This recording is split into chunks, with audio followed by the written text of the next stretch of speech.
እመቤታችንም ድካም የሰነበተች ናት። ልጇን አውርዳ ጡቷን እያጠባች በጭኖቿ አዝላ ይዛ እቅፍ አድርጋ ልጇን አይናን እያየች ቁጭ ብላ ከዛፉ ስር ቁጭ ብላ እያለ ካህኑ ዮአኪን በጊዜ የነበረው ሊቀ ካህናት በኦሪቱ ሥርዓት ስቡን አጢሶ ደሙን አፍሶ መስዋዕቱን አቅርቦ ዕጣኑን አጥኖ ሁሉን ጨርሶ ሕዝቡን ሊያሰናብት ወጣ።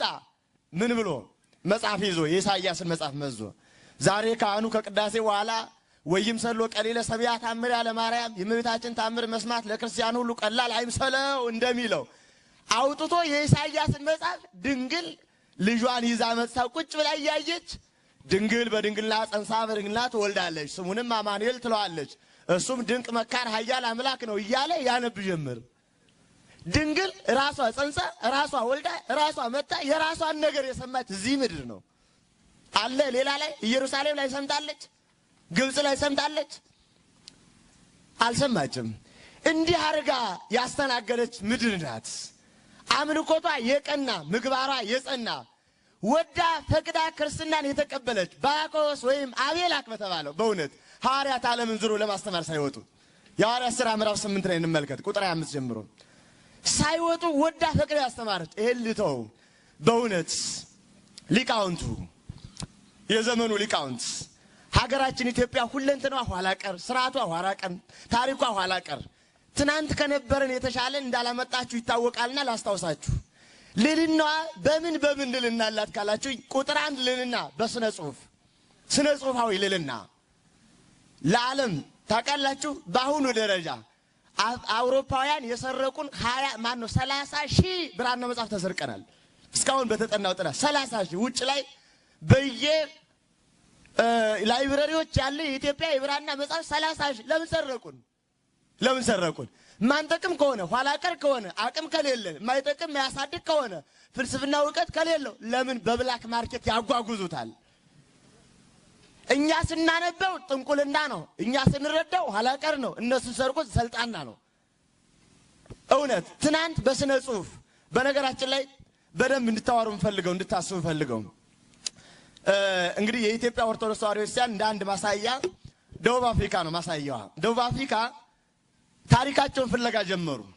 ፍለጋ ሲፈልጉ ታሪክ የላቸው እንዴ አፍሪካ ውስጥ ይገኛል ብለው ፍለጋ ጀመሩ። ሲፈልጉ ኢትዮጵያ አገኙ። የኛ የጥንቱ ሃይማኖት እንደ ኢትዮጵያ ነው አሉና 30 ሺህ ያህል ምዕመናን መጥተው አጠምቁን አለ ኢትዮጵያ ክርስቲያን። ወደው ፈቅደው ተጠመቁ። እኒህ አፍሪካውያን ነገ ኢትዮጵያ ቤተክርስቲያን ከቀጠለች የጥንት ታሪካችን ይሄ ነው እያሉ ሊመለሱ አይደለም ወይ? እንዴት አድርገን ያንን የጥንቱን እናጥፋው የሚል ምክር ተመከረ።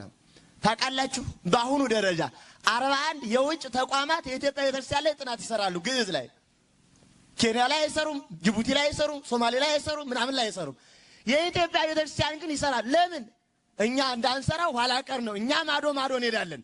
በቃ ፓተንት ራይት ምናምን እያለ እዚያ ላይ እንጮሃለን። እኛ ደግሞ ውስጥ ያለውን እንጠላለን። ትናንት የነበረን ስለናቅ ነው።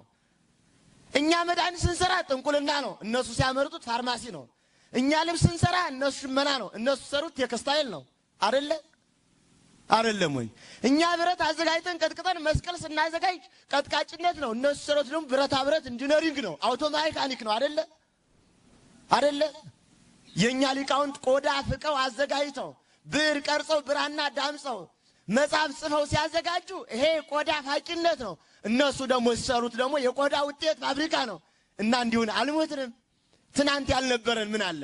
ከ1 ሚሊዮን በላይ ለዓለም የብራና መጽሐፍ ያስተዋወቀች ስነ ጠበብን፣ ስነ ፈለክን፣ አየራት፣ ሙፃ ነፋሳት፣ ብርሃነ ሚጠተ ብርሃናት፣ ድርገታት፣ የከዋክብት የፕላኔት ትምህርት ለዓለም ያስተዋወቀው ማን ነው ወዳጄ? ማን ነው? ዓለምን በስነ ከዋክብት በስነ ፈለክ የመራው ማን ነው? ዓለምን በስነ መድኃኒት እንዲከፍ ያደረገው ማን ነው? የዓለም የኢንዱስትሪ የሳይንስ አብዮት የሚባለው 16ኛው ክፍለ ዘመን ነው። 16ኛው ክፍለ ዘመን ሚሽናውያን ኢትዮጵያን የዘረፉበት ዘመን ነው። ያልተዘረፍነው አለ? እውነት ስንቱን ስለነበረ እናውራ፣ ስንቱን ስላጣ ነው እናውራ። አሁን እንኳን ያለንን ለማውራት ባንዳና ሌባ ስለበዛ እንዴት እናውራው?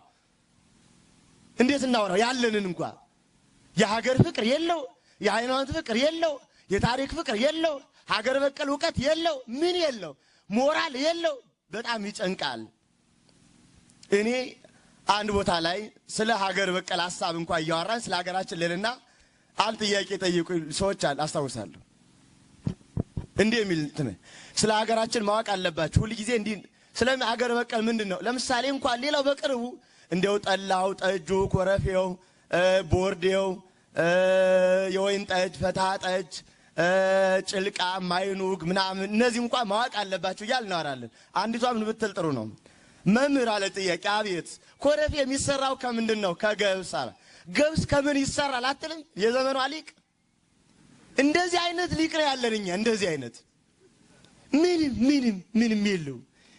አንዳንዱ እንደ ምሁር ይሰማውና ዕውቀት አይታችሁታል። የዘመነኛ በቃ በደንብ እንግሊዘኛው ፈልጦበት ኢትዮጵያ ለማለት ኢትዮጵያ አዲስ አበባ የሚል አላያችሁም? እየተቆላጠፈ በቃ የአበሻ ፈረንጅ ራሱን ያጃጃለ እንኳን ይንቃል፣ ሁሉ ነገር ያስጠላዋል። እና በዚህ መካከል ተሰልዋል እኮ እውነት። በነገራችን ላይ ለከተማ ሰው ይሄን ማውራት አይጠበቅብን። ለገጠር ህዝባችን ላልተበረዘው ኦሪጂናሉ ሀገር፣ ሃይማኖት፣ ታሪክ ላለው ብናወራው ደስ ይለኛል። ከተሜ የለውም ሞራል የለው፣ አይጨነቅ። እንዴት ነው መሰላችሁ እንዲህ ብላችሁ የለውም። ይቅርታ አድርጉልኝ፣ ሊከፋችሁ ላይከፋችሁ ይችላል። ከከፋም የራሱ ጉዳይ። ምንም ለምሳሌ እና አንድ የወረዳ ስራ አስኪያጁን ይገመግሙታል። ግምገማ ላይ ምን እሱ ማናጅመንት አይችልም፣ የሰው ምናምን አይችልም፣ በጀት ማጠቃቀም አይችልም እያለ አንዷ እጅ አወጣች። እኔም አይቸበታለሁ አለ። ምንድነው? እሺ ተናገሪ። የሆነ ቀን እሑድ ቀን ደወለልኝ። አለቃዬ ስለሆነ ብዬ ሄድሁኝ። እሺ አነሳሁት። ከዚያ ነይ አለ። አለቃዬ ስለሆነ ብዬ ሄድሁኝ። ሆቴል እንብላ አለ። አለቃዬ ስለሆነ ብዬ ተጋበሱኝ። እንጠጣለኝ። አለቃዬ ስለሆነ ብዬ ጠጣሁኝ። ከዚያ ደግሞ እንሂድ አለ። አለቃዬ ስለሆነ ብዬ ሄድሁኝ። ከዚያ አልጋ ይዟል። አለቃዬ ስለሆነ እንግባ አለ። ገባሁኝ። አየህ፣ እንዲህ አይነት ሞራል ያለው ህዝብ ነው ያለን። አሁን የሊቅነት እንዲህ አይነት ርክስክስ በቃ ዝም ብሎ በቃ መንጋነት፣ መድፊያነት፣ ዝም ብሎ ዕቃ ለስላሳ ብቻ። የኛ የከተሜዎች ጠባይ መዋዋል፣ መቋቋስ፣ በቃ ኮስሞቲክስ ማድረግ፣ እንደ ብርጭቆ ዕቃ ከቻይና እንደመጣን መወልወል፣ በቃ አለቀ። እና ሊቅ ነው መሆን ደግሞ በቃ ጣልጣል እያልን ማውራት። ለዚህ አደራ ይቀበላል። አደራ መያዝ እንችላለን? አንችልም።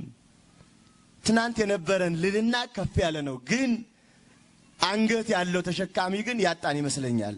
ጆሮ ሁሉ ያጣን ይመስለኛል። አንድ የደብረ ሊባኖስ ሊቅ የተናገሩት አለ። የብሉይ የአዲስ የሊቅ መነኮስ የድጓ ያቋቋም መምህር ሆነው የሚኖሩ ናቸው ወድቀው። እና አንድ የኔቢጤ ከሳቸው ሄዶ ሊማር ይሞክራል። ዳዊት ያስተምራሉ። ዳዊት እምቢ ብሎት በደንብ አልያዘ ብሎ ተነስቶ ይሄዳል። የሆነ ቀን በቃ በአመቱ ተመልሶ ይመጣል። 1-3 ወር ኮርስ ሰልጥኖ ነው የመጣውና ጤና ይስጥልኝ የኔታ እንደምን ከረሙ? ማን አላወቁም። እኔ ነኝ መምህር እንተና አላቸው። ኧረ ረሳሁ። አይ እኔ መምህር እንተና እኮ ነኝ። እንዴት ይረሱኛል? ረሳሁ፣ ትዝ አላለኝም። እንዴ መምህር እንተና ምን አዘው የነበሩት? ምን ጊዜ መስማት ጀምረህ መምህር ሆነህ አሉት። ምን ጊዜ ጆሮ ራሱ መስማት ይችላል ወይ? መስማት ሳይችሉ አዋቂ ሆኑብን። ተቸገርን። እባካችሁ እንመለስ። ይቆየን።